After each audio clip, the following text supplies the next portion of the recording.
નમસ્કાર, good morning મિત્રો.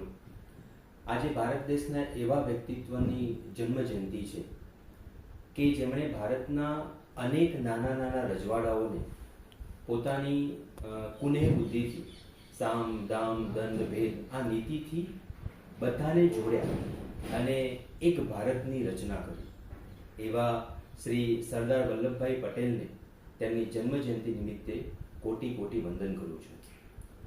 સરદાર વલ્લભભાઈ પટેલનું વ્યક્તિત્વ એટલે અકલ્પનીય વ્યક્તિત્વ, એકદમ પૌરુષીય વ્યક્તિત્વ, કઠિન વ્યક્તિત્વ, લોખંડી પુરુષ જેમનું બિરુદ એમને મળ્યું છે એવા સરદાર વલ્લભભાઈ પટેલ. આજે આપણે જોઈએ છીએ તે પ્રમાણે દેશને આવા વ્યક્તિત્વની ખૂબ જ જરૂર છે. આવા વ્યક્તિત્વ દેશને માટે ખૂબ જ જરૂરી છે આજના સમયમાં. તો સરદાર વલ્લભભાઈ પટેલના જન્મજયંતિ નિમિત્તે